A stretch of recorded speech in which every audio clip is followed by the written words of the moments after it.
But let me start with the first message so that you can understand how they're all related and why they are coming out in this specific manner. Protection from home, protection from lineage.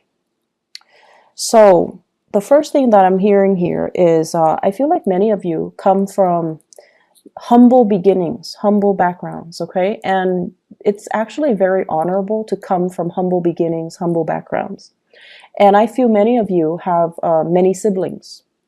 And I'm also sensing, you and your siblings got in a lot of trouble. And, it's not just like regular things that kids do, because, kids will always get in trouble. But I feel it's a little bit more than that. And I feel there were definitely situations where you might have lied to your parents, you might have lied to teachers, you might have lied to caretakers because you didn't want your siblings to get in trouble. So it's sort of like everybody is working together to cover for each other and things like that. So I feel like, through that process and the environment that you grew up in, it might not have been the most stable, even the most loving, okay? So I feel like there were definitely a lot of anxiety that you've had regarding caretakers.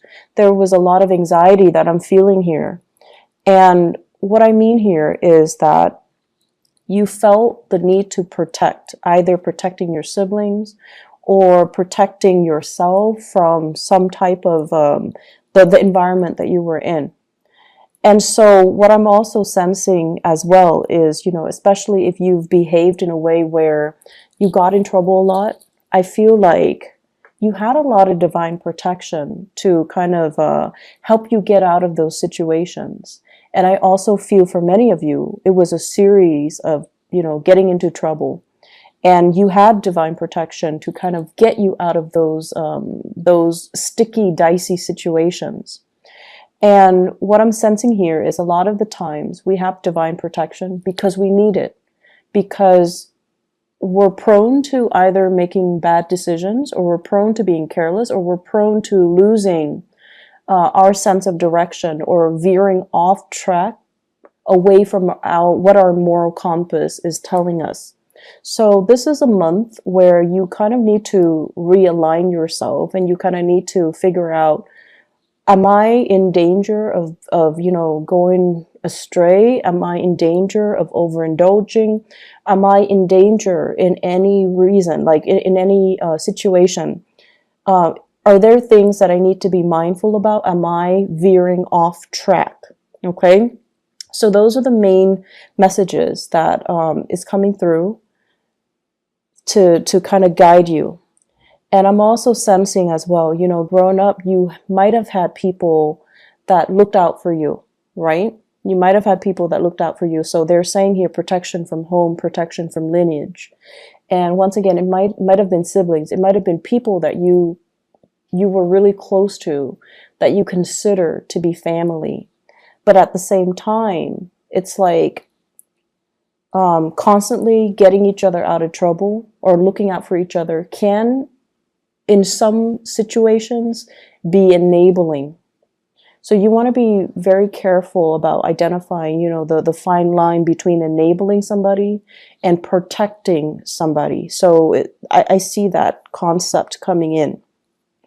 I'm seeing some of you at work doing this same thing with your coworkers, helping to cover somebody who's making a mistake. You don't want them to get fired. You don't want them to get in trouble. So you cover for them. Okay? And then you're covering for them when things are too busy and they don't have time to eat their lunch, they're hungry or whatever, and you're covering for them. And that's fine. In the short run, that's fine. But in the long run, make sure that you're doing that for the right people, mainly because if you're constantly covering for somebody, they don't learn. And when they make the big mistakes and you're not there to cover for them, what exactly is going to happen? So you want to be a little bit conscientious about that. I see some of you as well.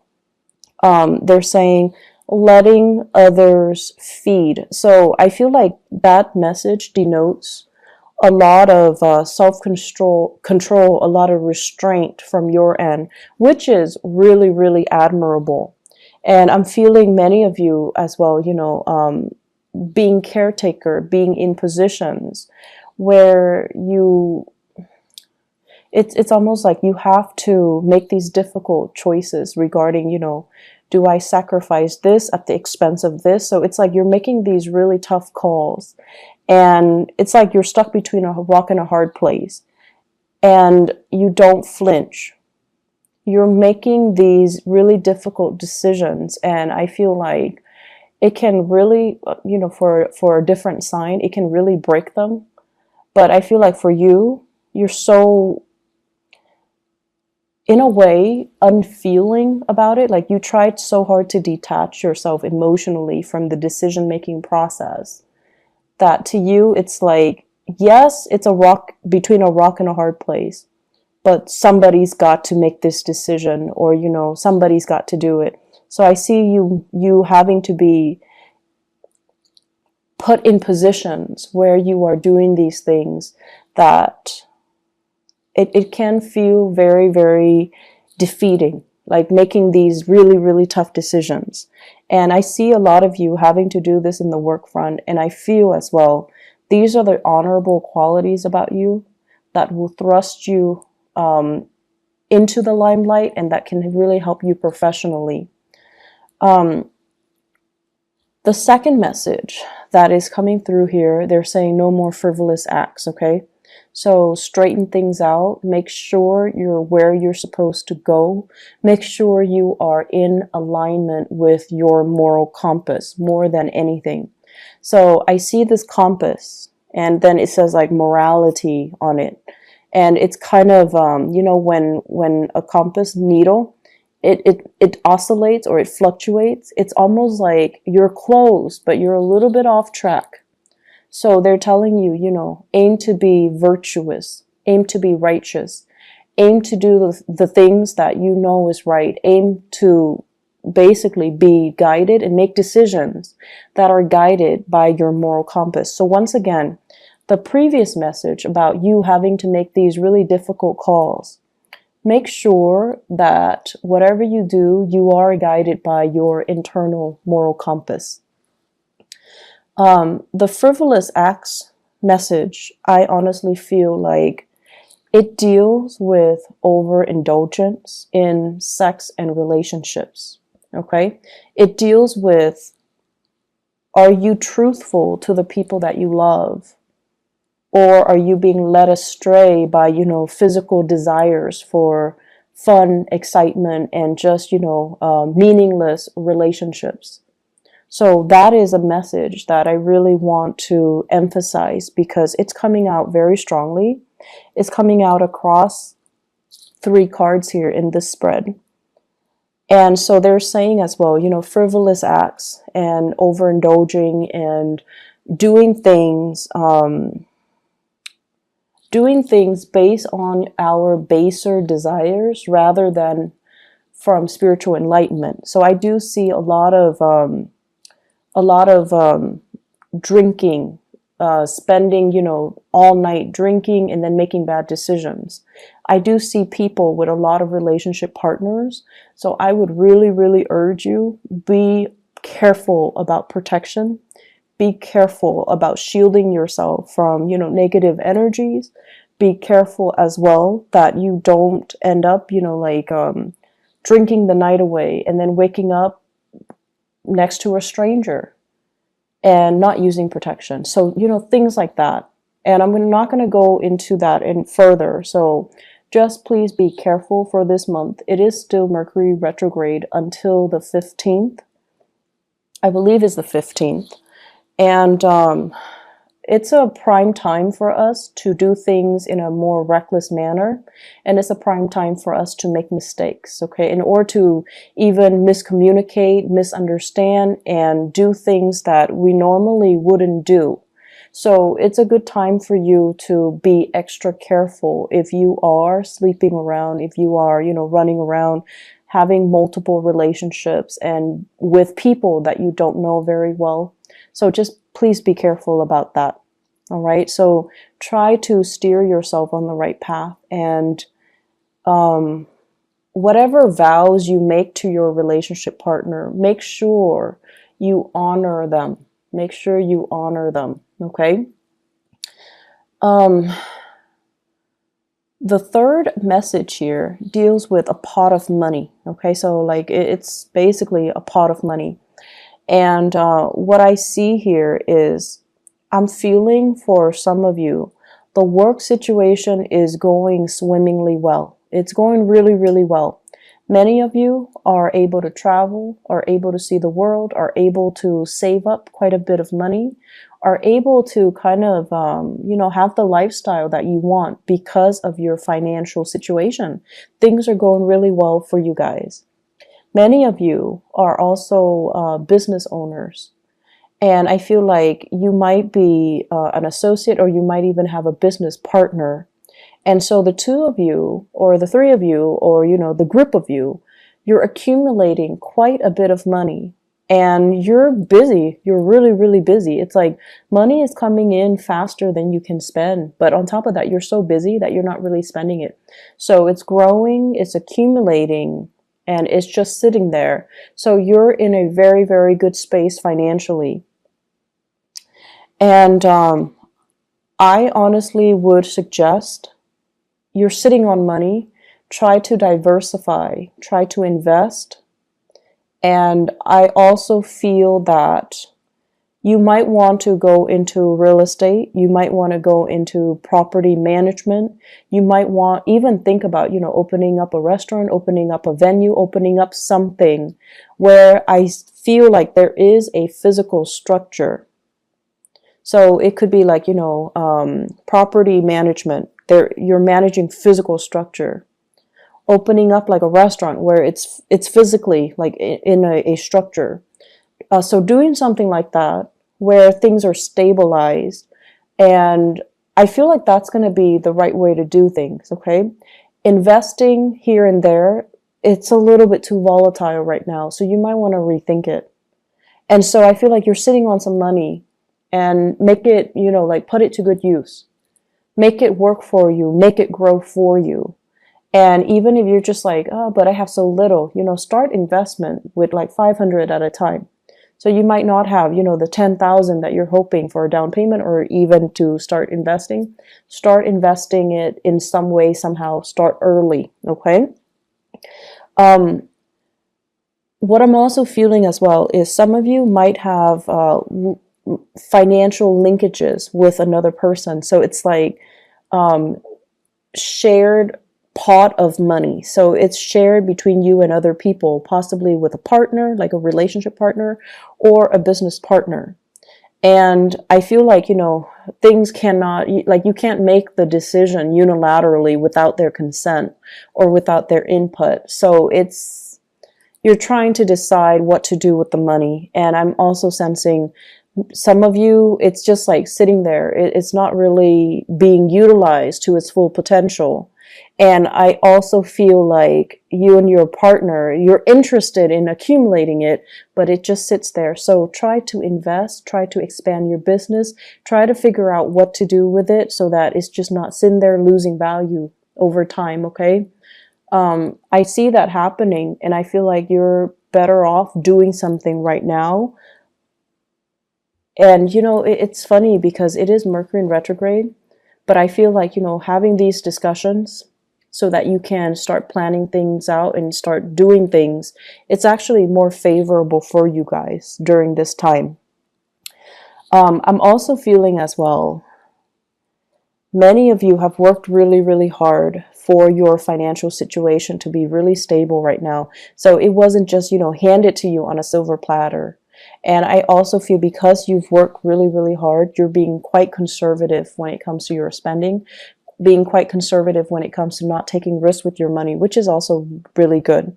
But I feel like the market is supporting that right now. So you might want to do a little bit more research, okay? Do a little bit more research and feel a little bit safer to spend, because I feel like it's a good time for investment opportunities. It's a good time for you to actually go for it. So whatever you've been thinking about for the past 3 years, definitely go for it, and don't shortchange yourself anymore invest in yourself. So some of you possibly could be thinking about taking a really big course. Like I'm seeing a lot of realtors.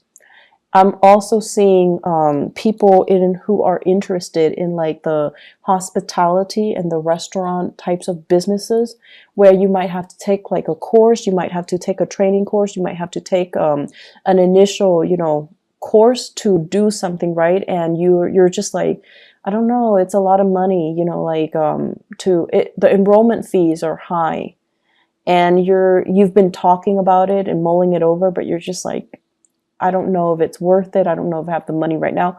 I feel that the money is there, and it actually is a really good time for you to start investing, okay? What I'm feeling as well, there is an air sign here in your work sector. So this is somebody that you're dealing with on a regular basis in the work front. Air signs are Aquarius, Gemini, and Libra. And I see a more, Aquarius is a masculine sign. But the way that I'm seeing this person is, I feel like it's more of a masculine person, someone who exhibits more, go-getter, assertive traits, okay? So we're not talking so much genders, we're talking about characteristics and traits. And this is somebody that is like a no BSer. If they catch you lying to them or shortchanging them or being deceitful or being evasive, they're going to get very aggressive, and they don't take no for an answer. It's somebody who's very, they're like a hawk, and they know how to dig for answers. They know exactly what they want. They go towards it, and they will, kind of slice through anything and anybody that is standing in their way. This is somebody that you actually admire, okay? You admire this person. And I honestly feel like you wish you could be like this person, but sometimes you get really annoyed by them because you feel like you feel like they're on this, moral high ground preaching to the choir, and you feel almost like it's hard for you to relate to them. And then I'm also sensing as well, this is somebody that is, they're very righteous. They do things because they adhere to that moral compass. And I do feel as well, there is this love-hate relationship happening between you and this person, where a big part of you wants to adhere to your sense of morality. And you see that the other person has gotten where they are because they adhere to that. But I also see you comparing your life to their life, and you're just like, but I have more money, and they're still struggling. And so there's this comparison. There's also this sense of like this love-hate, but admiration. You really admire this person. And, they do things by the book, and they're not going to let anybody, money, power, or, people's opinion of them, steer them away from their moral compass. And I feel like that is very admirable. And at the end of the day, that's the person that you aspire to be. And this concept of morality is coming out so strongly for this month. I just feel like you're going to be confronted with many ethical dilemmas. And what you do can, unfortunately, can really set you up for, an accumulation of karma, good or bad. So I would urge you to really listen to that inner voice and to follow your moral compass, okay? You guys do have Saturn in your sign right now, and it will stay there roughly 2.5 to 3 years. So you want to make sure that you are clean. You want to make sure you do things the right way. You want to make sure you really, really, really follow your intuition, and especially that moral compass.